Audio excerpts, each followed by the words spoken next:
Olá, boa tarde, tudo bem? O nosso assunto de hoje é falar a mesma linguagem. Está lá em 1 Coríntios 1,10 que diz assim: Rogo-vos, irmãos, pelo nome de nosso Senhor Jesus Cristo, que faleis todos a mesma coisa e que não haja entre vós divisões. Antes sejais inteiramente unidos, na mesma disposição mental e no mesmo parecer. Então, falar a mesma coisa. Para entender e viver dentro de uma visão clara e objetiva do reino de Deus, todos naturalmente devemos falar a mesma linguagem. Nosso linguajar cotidiano indica o grupo social em que vivemos. Os militares têm uma linguagem própria do seu ambiente. Os bandidos usam uma linguagem específica da vida que levam. Os adolescentes usam uma linguagem característica da sua idade. Os juristas usam linguagem especial no mundo jurídico. Os esportistas também cultivam sua própria linguagem. Então, os cidadãos do reino devem ter o seu próprio linguajar. Observe que quando alguém não é inserido no contexto de um grupo, ele logo é identificado como um estranho. Se uma pessoa se disfarça e ingressa num agrupamento militar, mas não sabe conversar com os termos próprios da caserna, é descoberta imediatamente. Quando alguém entra num bando de delinquentes, mas não conhece as gírias e trejeitos para se comunicar, se revelará na primeira palavra que pronunciar. Então, uma igreja, ainda que esteja no nível pastoral, e não conhece os fundamentos apostólicos ou os princípios do reino de Deus, não consegue compreender nem viver num nível mais alto de entendimento das promessas de Deus para o homem. Esta é uma das razões de muitos cristãos ainda não terem visto o cumprimento da bênção de Deus em suas vidas. Se ele não conhece o nível de entendimento, de linguajar, de comportamento, de unidade de reino, ele se comporta como um estranho no meio em que vive. E se não compreendermos essa verdade, muito simples, seremos apenas mais uma igreja no meio de tantas outras por aí, que não cumprem o propósito divino de estabelecer o reino de Deus nessa terra. Então vamos lá. No Jardim do Éden, mesma mente, mesma linguagem. Quando o homem recebeu o reino de Deus no Jardim do Éden para governar a terra, o desejo divino era que houvesse uma linguagem só, uma linguagem totalmente compatível com a linguagem divina. Não era propósito divino uma linguagem para a terra e outra para o céu.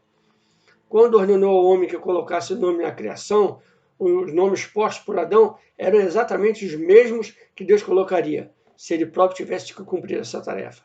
Ou seja, o homem agindo com a mente de Deus, a mente de Deus no homem. Se o homem estava agindo, quando ainda não havia pecado, da mesma forma que Deus agiria. E se as suas mentes estavam perfeitamente sincronizadas, o seu linguajar, obviamente, também deveria ser e funcionar como um só, e funcionarem em perfeita sincronia. A funcionalidade das mentes e o linguajar de Deus e do homem estava baseada num processo permanente de santidade. Isso é, havia uma cultura de santidade no relacionamento entre os dois. O linguajar era um dialeto santo, os dois se comunicavam por um idioma cujas palavras e entendimentos só eram compatíveis porque os dois tinham uma mente santa, que facilitava a comunicação. Durante muitos anos, não se pode precisar quantos, esta harmonia prevaleceu na comunhão céu e terra. O pecado rompeu a harmonia e criou uma nova cultura. Com o advento do pecado, criou-se a ruptura entre o céu e a terra. Com a mente em desarmonia com as coisas do alto, o homem se viu obrigado a criar um novo linguajar e uma nova cultura, baseados no mundo pecaminoso, já que ele perdera a santidade e fora excluído do relacionamento anterior. Palavras novas foram criadas e passaram a fazer parte de um novo vocabulário, uma nova cultura fundamentada no mundo pecaminoso. Desta forma, palavras como doença, morte, agressividade, ciúme, inveja, diabo, demônios, orgulho, soberba, crime e milhares de vocábulos semelhantes e suas variantes foram criados e introduzidos na mente humana. Esse linguajar não estava sincronizado com o idioma divino. Ainda hoje, em pleno século XXI, você encontra pessoas que dizem ter dificuldades para entender a Bíblia e por isso não a leem ou evitam meditar como deveriam fazer. Então, consequência disso foi que o homem ficou mais de 200 anos incomunicável com o Eterno. E Deus insistiu em procurar um homem para estabelecer a comunhão. Quando Caim e Abel já eram homens, o Senhor semeou em seus corações o desejo de ofertar. Eles, porém, pecadores, deveriam aproximar-se do Senhor como oferta.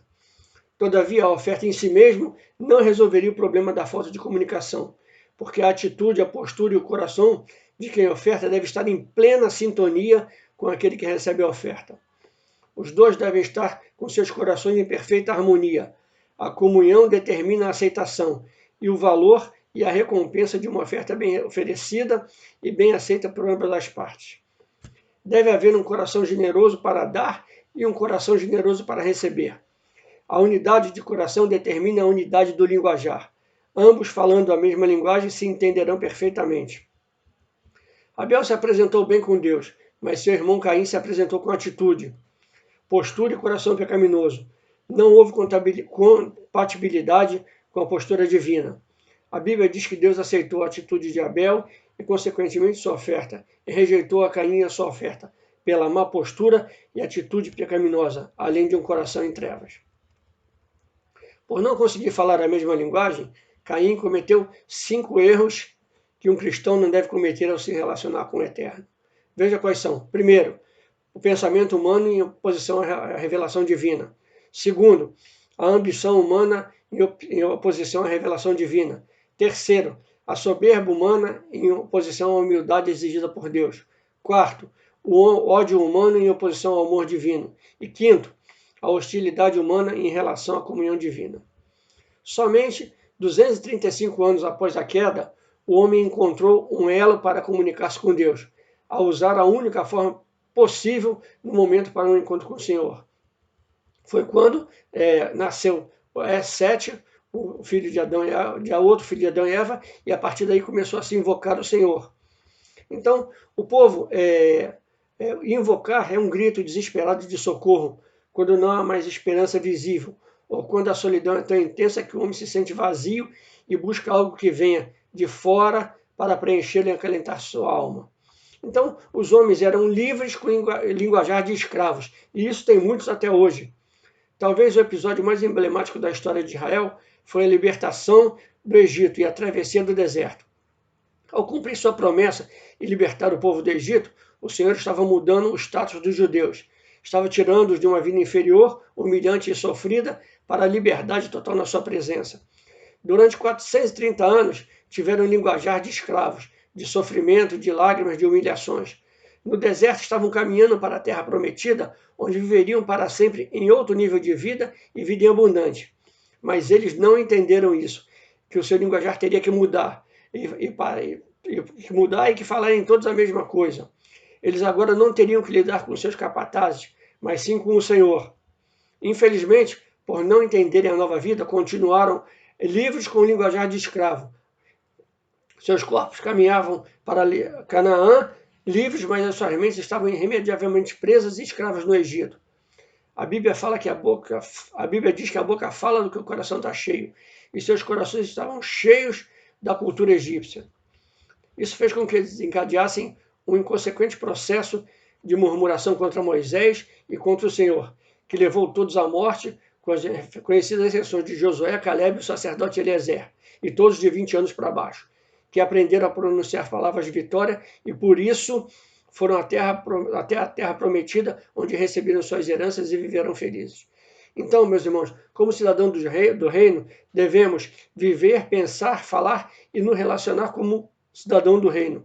Não existe alternativa. Temos que ter uma mesma linguagem, um mesmo parecer, uma mesma novidade de vida e que todos andemos na mesma direção, rememos para o mesmo lado e busquemos a mesma fonte, andemos no mesmo caminho, que é Jesus Cristo. E essa mensagem que eu quero deixar para você. Não mude o seu linguajar para contagiar o mundo. Use o seu linguajar para contagiar o mundo e não ser contagiado pelo mundo. O seu linguajar tem que ser o mesmo perante a todo mundo e você tem que ser uma postura, um único caráter, uma posição e um único modo de vida. O seu maior exemplo, o seu maior sermão tem que ser o seu exemplo. Eu quero te abençoar em nome do nosso Rei, Senhor e Salvador Jesus Cristo e declarar para você, ainda dá tempo.